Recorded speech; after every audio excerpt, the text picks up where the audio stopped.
दोस्तों, बद्रीनाथ को भगवान विष्णु का दूसरा निवास स्थान भी कहा जाता है। इसे दूसरा बैकुंठ कहते हैं। मान्यता है कि सतयुग तक यहाँ भगवान विष्णु के साक्षात दर्शन सभी भक्तों को हुआ करते थे। वहीं त्रेता युग में यहाँ केवल देवताओं और साधुओं को ही भगवान के साक्षात दर्शन होते थे। लेकिन त्रेता युग से भगवान ने ये नियम बना दिया कि अब से यहाँ देवताओं के अलावा अन्य सभी को विग्रह रूप में ही उनके दर्शन होंगे। बद्रीनाथ के बारे में मान्यता है कि यहाँ 6 महीने ग्रीष्म काल में मनुष्य और 6 महीने शीतकाल में देवता पूजा करते हैं। देवताओं के प्रतिनिधि के तौर पर नारद जी शीतकाल में बद्रीनाथ की पूजा करते हैं और कपाट बंद हो जाने पर अखंड ज्योति को जलाए रखते हैं। बद्रीनाथ के कपाट खुलने पर अखंड ज्योति के दर्शन का बड़ा महत्व है। श्रद्धालु अलौकिक ज्योति के दर्शन के लिए बड़ी श्रद्धा और विश्वास के साथ यहाँ आते हैं। ऐसी मान्यता है कि जो इस अखंड अलौकिक ज्योति के दर्शन करता है वो पाप मुक्त होकर मोक्ष का भागी बन जाता है। ऐसे में वहाँ पर बहुत से चमत्कार देखने को मिलते हैं। इसीलिए आज जो हम आपको बताने जा रहे हैं, हो सकता है इसे सुनकर आपको यकीन ही ना हो, लेकिन 2 दिन पूर्व ही हमें एक ईमेल प्राप्त हुई। उस ईमेल में एक भक्त द्वारा अपने जीवन का पावन प्रसंग लिखा हुआ था। उन्होंने इसी वर्ष की घटना का विवरण देते हुए कहा है कि इस साल 10 मई को बद्रीनाथ के द्वार सब भक्तों के लिए खुल गए थे। हम 11 तारीख को अपने स्थान से वहां जाने के लिए तैयार हुए। 12 तारीख हम हरिद्वार पहुंचे और 12 तारीख को प्रातःकाल हमने अपनी यात्रा प्रारंभ की बद्रीनाथ के लिए। अब तो रास्ता बहुत बढ़िया बन गया है। 8-9 घंटे लगते हैं हरिद्वार से बद्रीनाथ जाने के लिए। रात्रि होते हम बद्रीनाथ पहुंच गए। प्रातःकाल मन में उत्कंठा थी कि हम बद्रीनाथ के दर्शन कर लेंगे। 13 तारीख प्रातःकाल हम अपने समस्त साथियों के साथ दर्शन करने पहुंचे। 13 को दर्शन कर हमारा मन बड़ा प्रसन्न हो गया। 14 तारीख के समय हमारे मन में विचार आया कि क्यों ना थोड़ा और पर्वतों से आगे चला जाए। हमने वसुधारा का नाम सुन रखा था। कहते हैं कि वहाँ पर एक तालाब है। उस तालाब में देवता अभी भी स्नान करने आते हैं। किसे किसे वहाँ पर उन देवताओं के दर्शन प्राप्त हो जाते हैं। हमारा 8 लोगों का एक ग्रुप था। उसमें मैं, मेरी धर्मपत्नी, मेरा 15 वर्ष का बेटा और उनके साथ अनेक थोड़े बहुत अन्य लोग भी थे। इस प्रकार 8-9 लोग हम आपस में साथ थे। हमने विचार किया कि हम वसुधारा की यात्रा करेंगे। तब हमारी प्रेरणा सुनकर किसी ने हमें कहा कि वो स्थान बहुत कठिन है, वहां जाने में बहुत दिक्कत होती है। विचार करके जाना, संभल कर जाना। प्रथम बार आए हो सकता है तुम्हारे साथ कुछ अनहोनी न घट जाए। वो इस प्रकार से कह रहे थे। पर हमने तो मन पक्का कर लिया। अब बार बार तो बद्रीनाथ धाम तक आना कठिन है। अब आए हैं तो अवश्य वसुधारा का भले दूर से ही दर्शन करके आए, पर करके अवश्य आएंगे। ऐसा सोचकर हमने 15 तारीख को यात्रा प्रारंभ की। 15 मई की ये डेट है। प्रातःकाल हुआ। हमने कार वाले से कहा, जहाँ तक कार चल सके तुम कार लेकर चलो। अब पहाड़ों के उस स्थान पर कार आगे ले जाना बहुत कठिन हो जाता है। जहाँ तक कार चल सकी हम कार में गए। उसके बाद हम सब ने अपनी अपनी लकड़ियाँ उठा ली और लकड़ियों के सहारे पहाड़ों पर चलना प्रारंभ किया। मन में एक ही उत्कंठा थी, वसुधारा का दर्शन हो जाए। मार्ग पूछते पूछते हम जाने लगे। अब पहाड़ी मार्ग पर चलते चलते हमारा ये पहला अनुभव था। कुछ लोग तो रास्ते पर ही बैठ गए। कुछ साथियों ने कहा, इससे आगे जाना हमारा कठिन हो रहा है। अब मैं और मेरा बेटा और मेरा एक मित्र, हम तीनों ने निश्चय किया जिसे जहाँ बैठना है बैठ जाए। शाम को हम वापस आकर इसी स्थान पर मिलेंगे और यहाँ से जल्दी चलकर बद्रीनाथ में आकर रुककर दूसरे दिन दर्शन कर हरिद्वार की ओर निकल चलेंगे। इस प्रकार मेरी बात सुनकर सब साथियों ने सहमति जता दी। हम लोग निकल गए। अब मैं, मेरा साथी और मेरा बेटा, हम तीनों साथ जा रहे थे। अब एक मार्ग ऐसा आया जिसके बारे में हम आपको बताने जा रहे हैं। वो ऐसा संकीर्ण मार्ग था, उस मार्ग पर कोई भी दिखाई नहीं दे रहा था। दूर दूर तक घना जंगल था। उसी समय एक संत जी दिखाई दिए। हमने उनसे पूछा, वसुधारा का मार्ग यहीं से जाता है? तब उन्होंने कहा, अरे उस तरफ मत जाओ, वहाँ बहुत कठिनता है और अभी मार्ग खुला ही है। अन्य यात्री भी तुम्हें वहाँ नहीं दिखाई देंगे। कोई नहीं है, वहाँ नहीं जाओ। इस प्रकार कहकर वो पता नहीं कहाँ चले गए, दिखाई नहीं दिए। पर हम मन में निश्चय करके बैठे थे, आए हैं तो दर्शन करके जाएंगे। हम धीरे धीरे आगे चलने लगे। मेरा मित्र आगे बीच में, मेरा बेटा उसके पीछे। हम जाते जा रहे थे। चढ़ाई का मार्ग आया। जैसे ही चढ़ाई का मार्ग आया, मेरा साथी आगे चल रहा था। पता नहीं अचानक से उसका पैर फिसला और इस प्रकार उसका पैर फिसला, मैं जब तक उसे पकड़ पाता वो पहाड़ों से लोटपोट होते हुए एक तरफ नीचे ही गिरता गया। मैं और मेरा बेटा उसे देखते हैरान हो गए। हमने चिल्लाना प्रारंभ किया, बचाओ बचाओ बचाओ, पर उस स्थान पर कोई बचाने वाला था ही नहीं। वो नीचे लुढ़कता जा रहा था, नीचे की तरफ गिरता ही जा रहा था। हम बड़े हैरान थे कि किस प्रकार से इसे बचाया जा सके। तभी तभी वो एक पेड़ के डाली के नजदीक आकर रुका भी। हमारे पास कोई साधन नहीं था, लकड़ी के अलावा हमारे हाथ में कुछ नहीं था। मैंने उस समय अपने कपड़े उतारे। मैंने सोचा धीरे धीरे बांधकर प्रयास किया जाता है, लेकिन जब तक मैं कुछ कर पाता वो नीचे और गिर गया। कम से कम वो खाई देखकर लग रहा था कि 800 या 1000 फीट नीचे रही होगी। उसके बाद बहुत देर तक हम वहाँ खड़े रहे, हमें कोई दिखाई नहीं दे रहा था। ये घटना देखकर मेरा बेटा तो बहुत डर गया। वो कहने लगा, पिताजी हम वापस चलते हैं, हमसे आगे नहीं जाया जाएगा। अब मैं मन में सोच रहा था मैं साथी को छोड़कर कैसे चला जाऊं। बहुत प्रयास करने के बाद, आवाज़ देने के बाद भी वहाँ से किसी की कोई आवाज़ नहीं आ रही थी। हम समझ गए कि अब तो उसका प्राणांत हो जाएगा। मैं अपने आप को बहुत कोस रहा था कि मेरी गलती है, मुझे सबने मना किया, सब यात्री रुक गए थे, लेकिन ये और मैं अपने जिद पर यहाँ आए। लेकिन आज मेरी गलती के कारण मेरे दोस्त की जान चली गई। ये सोचकर मेरा मन बहुत दुखित हो गया। मैं बहुत देर वहाँ पर बैठा रहा। अनेक प्रकार के जानवर की आवाज़ें आ रही थीं। मेरे बेटे ने कहा, पिताजी चलो वापस चलते हैं, पिताजी चलो वापस चलते हैं। मैंने उसे गुस्से में कहा, मैं अपने मित्र को छोड़कर कैसे जा सकता हूँ, मैं कहीं नहीं जाऊँगा। मैं वहीं बैठ गया। धीरे धीरे सूरज ढलता जा रहा था।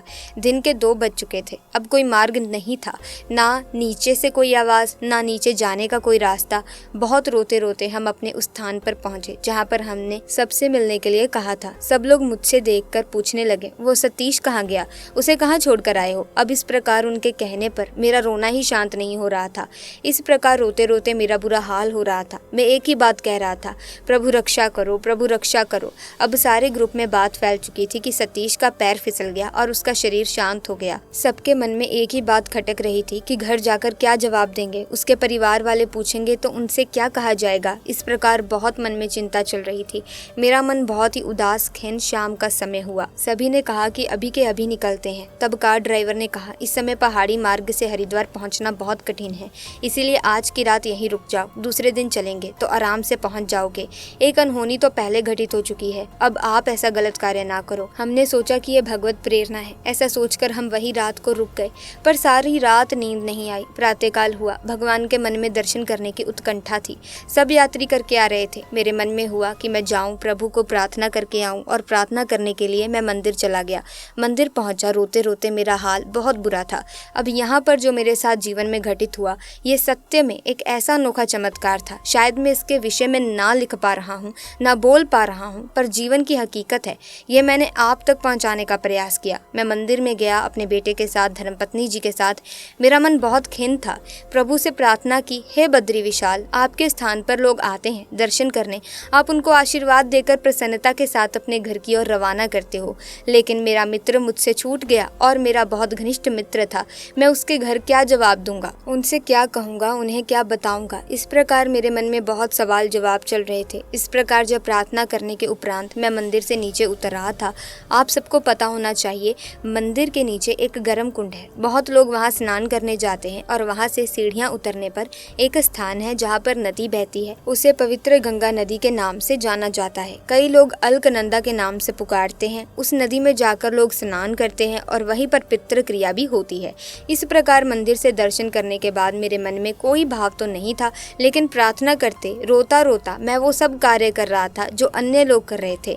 मैं नीचे उतरने लगा। तभी एक किनारे पर किसी व्यक्ति ने आवाज देकर कहा, अरे जल्दी से देखो, कोई घायल यहाँ सोया पड़ा है, जल्दी से देखो कौन है, ये किसका साथी है, ये यहाँ मूर्छित पड़ा है, गिरा पड़ा है। अब उसकी आवाज सुनकर मुझे लगा कल भी हमारे साथ दुर्घटना हुई है, पता नहीं कौन है। ऐसा उसके कहने पर बहुत सारी भीड़ वहाँ इकट्ठी हो गई।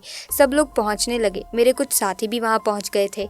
जब मैं वहाँ पहुँचा तो मैं देखकर हैरान हो गया कि ये तो वो ही मेरा मित्र है जो जंगलों में कल पहाड़ों से नीचे गिर गया था। मुझे अपनी आंखों पर यकीन नहीं हुआ। मेरा बेटा मेरे साथ था। वो भागते हुए कहने लगा, पिताजी देखो, अंकल यहाँ सोए पड़े हैं, अंकल यहाँ गिरे पड़े हैं। मुझे तो बिल्कुल यकीन नहीं हुआ। मुझे लगा हो सकता है मेरी आंखों का धोखा हो। मेरा बेटा मेरा हाथ पकड़कर मुझे अंकल के नजदीक लेकर आया। कहा, देखो पिताजी, अंकल सतीश जी यहाँ सोए पड़े हैं।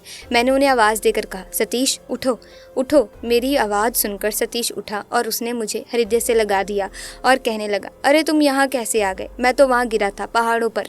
उसकी ये बातें सुनकर हमारे सारे सदस्य हैरान हो गए कि ये कैसे हो सकता है, जो व्यक्ति कल सारा दिन हमें मिला ही नहीं वो अचानक से यहाँ कैसे पहुँच गया और इस अवस्था में हमें प्राप्त हुआ है। उसे देखकर सब तो खुश थे, पर मुझे अपनी आंखों पर यकीन नहीं हो रहा था। मैंने सतीश से पूछा, क्या हुआ? कल जब तुम गिर गए थे तुम्हारे साथ क्या हुआ? तब सतीश ने जो बताया, जब हम वसुधारा की यात्रा पर चल रहे थे अचानक से मेरा पैर फिसला। तुम दोनों ने बचाने का प्रयास किया लेकिन मैं बच नहीं सका। कम से कम 600 से 700 फीट में नीचे आकर गिरा। मुझे हाथों पैरों पर, पेट पर बहुत तकलीफ होने लगी। नीचे घिसटते घिसटते मैं समझ गया कि मेरे प्राण निकलने वाले हैं। उसी समय अचानक से एक डाली के नज़दीक मेरा शरीर अटक गया।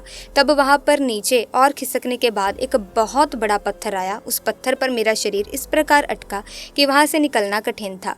मेरी आंख खुली, मैंने नीचे देखा तो सारी गहरी खाई थी। मैंने उस समय विचार किया, प्रभु मैं तो आपकी शरण में आया था, और ऐसा कहकर मेरे नेत्र बंद हो गए। लेकिन मुझे तो बाद में पता ही नहीं चला क्या हुआ, किस प्रकार ये घटना घटित हुई। मेरे नेत्र खुले तो मैंने तुम सबको यहाँ देखा है। उसकी ये बात सुनकर आसपास के सारे लोग हैरान हो रहे थे। ऐसा किस प्रकार हो सकता है? कोई व्यक्ति जंगलों में पहाड़ों पर गिरा हो और वो सीधा मंदिर के बाहर अलकनंदा के नज़दीक प्राप्त हुआ हो। लोग उसकी बातों पर यकीन नहीं कर पा रहे थे, पर मैंने तो इस बात को अपनी आंखों से साक्षात देखा था। मैं दौड़ते हुए पुनः मंदिर में गया। बद्री विशाल को प्रणाम कर धन्यवाद देते हुए कहने लगा, प्रभु आपने मेरी लाज रख ली, आपने मेरी लाज रख ली। इस प्रकार रोते हुए मेरा बुरा हाल होता जा रहा था। सतीश ने कहा, चिंता मत करो, मैं आ गया हूँ और मुझे लाने वाले स्वयं बद्री विशाल हैं। इस बद्री विशाल के स्थान से कोई भी दुखी होकर नहीं जाता। जो सच्चे भाव से यहाँ आता है उसकी रक्षा का भार स्वयं बद्री विशाल अपने ऊपर ले लेते हैं। ये हमारे जीवन की सत्य घटना थी और अधिक पुरानी नहीं, सिर्फ 7-8 दिन ही ये पूर्व की घटना है। हम अपने घर सुरक्षित पहुंच चुके हैं, लेकिन मैं अपने स्थान का वर्णन आपसे नहीं करना चाहता हूं। अन्यथा ये अभी की घटना सुनकर लोगों को लगेगा कि वो स्वयं फ़ोन करके मुझसे पूछने लगेंगे। लेकिन मन में ये तीव्र उत्कंठा थी कि आप तक इस बात को पहुंचाया जाए जिससे कि लोगों के मन में विश्वास पक्का हो कि साक्षात बद्री विशाल स्वयं प्रकट होकर अपने भक्तों की रक्षा करते हैं। ऐसे बद्रीनाथ में रहने वाले भगवान श्री हरि के पावन श्री चरणों में हमारा बारंबार प्रणाम है, प्रणाम है, प्रणाम है। इसी के साथ दोस्तों बद्रीनाथ धाम की महत्ता बताते हुए आइए कुछ और भी बातें जानते हैं बद्रीनाथ धाम के बारे में। प्यारे दोस्तों, जब भगवान श्री विष्णु अपनी तपस्या के लिए उचित स्थान देखते देखते नीलकंठ पर्वत और अलकनंदा नदी के तट पर पहुंचे तो ये स्थान उनको अपने ध्यान योग के लिए बहुत पसंद आया। पर यह जगह तो पहले से ही शिव भूमि थी। तब विष्णु भगवान ने यहाँ बाल रूप धारण किया और रोने लगे। उनके रुदन को सुनकर स्वयं माता पार्वती और शिवजी उस बालक के समक्ष उपस्थित हो गए और बालक से पूछा कि उसे क्या चाहिए। बालक ने ध्यान योग करने के लिए शिव से यह स्थान मांग लिया। भगवान विष्णु ने शिव पार्वती से रूप बदलकर जो स्थान प्राप्त किया वही पवित्र स्थल आज बद्री विशाल के नाम से प्रसिद्ध है। माना जाता है कोई भी दुख कष्ट किसी को भी हो, अगर वो भक्त पूरी आस्था से सच्ची श्रद्धा से पूजा करता है, अर्चना करता है, तो भगवान उसकी परेशानी को हल कर देते हैं। हर मुश्किल का समाधान वहाँ पर निकल जाता है। इसी के साथ लक्ष्मी जी ने लिया बद्री वृक्ष का रूप। इसके पीछे भी एक अनोखी सी घटना है, छोटी सी घटना है, वो भी आपके साथ मैं साझा करना चाहती हूँ, तो आप इस कथा को भी जरूर सुने। दोस्तों, एक समय भगवान विष्णु तपस्या में लीन थे तो अचानक बहुत हिमपात होने लगा। तपस्यारत श्रीहरि बर्फ से पूरी तरह ढकने लगे। उनकी इस दशा को देखकर माता लक्ष्मी ने वहीं पर एक विशालकाय बेर के वृक्ष का रूप धारण कर लिया और हिमपात को अपने ऊपर सहन करने लगी। माता लक्ष्मी भगवान विष्णु को धूप, वर्षा और हिमपात से बचाने के लिए कठोर तपस्या करने लगी। काफी वर्षों के बाद जब श्रीहरि विष्णु ने अपना तप पूर्ण किया तो देखा कि उनकी प्रिय लक्ष्मी जी तो पूरी तरह से बर्फ से ढकी हुई हैं। तब श्रीहरि ने माता लक्ष्मी के तप को देखकर कहा, हे देवी, तुमने मेरे बराबर ही तप किया है, इसीलिए आज से इस स्थान पर मुझे तुम्हारे साथ ही पूजा जाएगा और तुमने मेरी रक्षा बद्री वृक्ष के रूप में की है, अतः आज से मुझे बद्री के नाथ यानी बद्रीनाथ के नाम से जाना जाएगा। इस तरह से भगवान विष्णु का नाम बद्रीनाथ पड़ा। इसी के साथ भगवान नरसिंह का अद्भुत विग्रह भी आपको यहाँ पर देखने को मिलेगा। मान्यता है प्यारे दोस्तों कि जोशी मठ में जहाँ शीतकाल में बद्रीनाथ की चल मूर्ति रहती है वहाँ नरसिंह का एक मंदिर है। शालिग्राम शिला में भगवान नरसिंह का अद्भुत विग्रह है। इस विग्रह की बाईं भुजा पतली है और समय के साथ ये और भी पतली होती जा रही है। जिस दिन इनकी कलाई मूर्ति से अलग हो जाएगी उस दिन नर नारायण पर्वत एक हो जाएंगे, जिससे बद्रीनाथ का मार्ग बंद हो जाएगा, कोई यहाँ दर्शन नहीं कर पाएगा। प्यारे दोस्तों, भगवान की आधी आकृति जो है वो भविष्य बद्री जो जोशीमठ से 6 मील की दूरी पर कैलाश की ओर जाने वाले मार्ग पर स्थित है। यहाँ मंदिर के पास एक शिला है। इस शिला को ध्यान से देखने पर भगवान की आधी आकृति नजर आती है। जब ये आकृति पूर्ण रूप ले लेगी तब यहाँ पर ही बद्रीनाथ के दर्शन का लाभ प्राप्त किया जाएगा।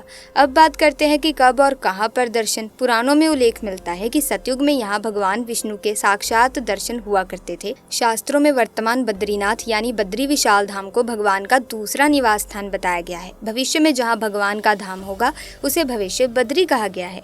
सो प्यारे दोस्तों, आज की इस वीडियो में बस इतना ही। मुझे पूरी उम्मीद है कि आज की इस वीडियो में जो घटना मैंने बताई है उस घटना को सुनने के बाद आपका मन भक्तिमय हो गया होगा और भगवान श्री हरि विष्णु और माता लक्ष्मी की महिमा में, आस्था में लीन हो गया होगा।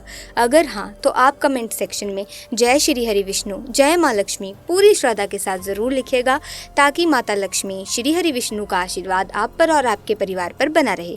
आज की वीडियो में बस इतना ही। अगर वीडियो आपको भक्तिमय लगी, बहुत ही अच्छी लगी, तो इस वीडियो को लाइक करें, शेयर करें, साथ ही चैनल को सब्सक्राइब करके बेल आइकन को प्रेस कीजिए ताकि आने वाली तमाम नए वीडियोस की अपडेट आपको मिलती रहे।